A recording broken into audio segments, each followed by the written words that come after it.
Chapter 3 The Tunnel. Several days later, Samantha bounded into her backyard holding a gingerbread cookie. She had just finished practicing her piano. She practiced piano every day now for 1 whole hour. That hour certainly did seem long. She couldn't wait to get outside when it was over. Samantha took a deep breath of summer air and a couple long leaps.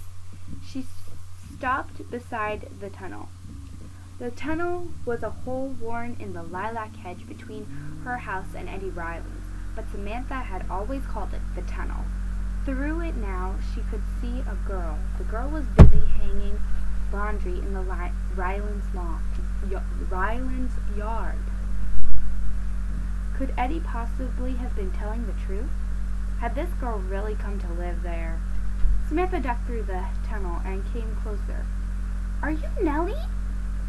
she asked brightly. The girl looked surprised and very timid. "Yes, miss," she answered without stopping her work. Eddie had said Nellie was 9, but this girl seemed smaller than Samantha. She was very pale and very thin. "Are you visiting the Rylands?" asked Samantha. This time Nellie looked amused. "Oh, no, miss. I'm working here," she said. Samantha was surprised. Eddie hadn't said the girl was coming to work. But it didn't matter. Samantha thought it would be wonderful to have a friend right next door. She remembered the cookie in her hand. "Would you like some gingerbread?" she asked. "It's just baked." Nellie looked at the Rylands house. "Oh no, miss, I can't." Won't they let you?" asked Samantha. "No, I don't think so, miss. I've got my job to do," Nellie answered. "My name's Samantha. You don't have to call me miss." Samantha put the cookie and the napkin down on a stone and reached for a piece of wet laundry. "I'll help you, Nellie. Then we can play." "Oh, no, you shouldn't," Nellie said. She was embarrassed, but there was nothing she could do to stop her new friend.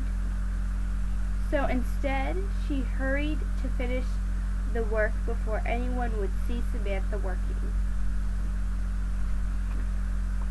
When the last of the laundry was hung, Samantha grabbed Nellie's hand and pulled her toward the tunnel.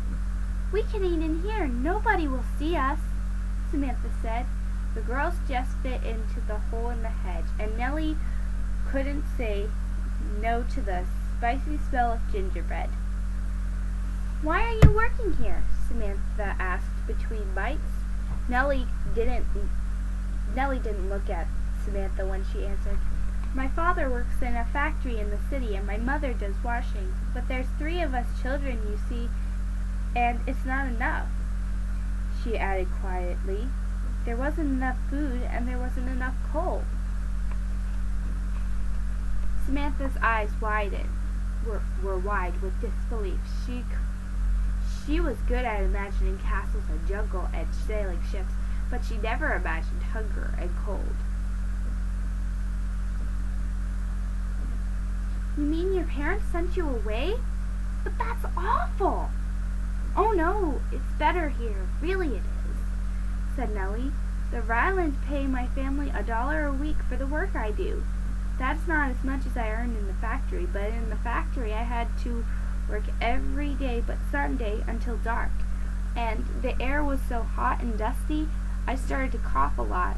That's why my parents let me come here. The air is good, and I don't have to work as long, and I get good food." With one finger, she collected the last of the cookie crumbs.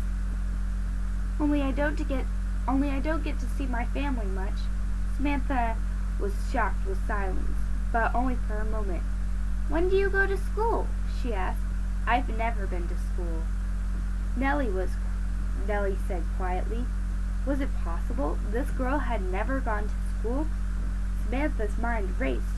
"Nellie, I have an idea," she said. "We can meet here every day and I'll teach you. The Rylands won't miss you for just a little while, and I'll teach you everything." Nellie's eyes glittered with excitement as the girls made plans. Then Samantha began talking about everyone she lived with and all the neighbors.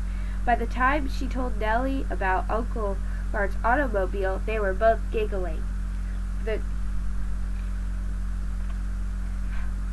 girls were interrupted by a familiar voice. "I see you, Samantha. I see you, Nellie, and you're really ugly. You're both so ugly you'd scare a moose. You're so ugly. Eddie, get out of here!" Samantha snapped. "I'm telling." Eddie started toward the house. Nellie looked frightened, but Samantha yelled, "Eddie!" in a voice that made him think he'd better wait to hear what she'd say yet. Wait to hear what she had to say. "Eddie, if you tell anybody anything about us, I will take your new pocket knife and I will stuff it full of taffy." Eddie stopped. He stared at Samantha. Then he put his hand over his back pocket to protect his knife. He began to back away from the girls. Finally, he ran away. When he'd gone, Nellie jumped up. "I'd better get back to work," she said. Samantha followed her out of the tunnel. "All right, but tomorrow we'll make a telephone. Mrs. Hawkins will give us 2 tin cans, and I can get a string. We'll string it through the hedge where Eddie won't see it. Then we can talk whenever we want to. Oh, Nellie, we'll have the most wonderful time."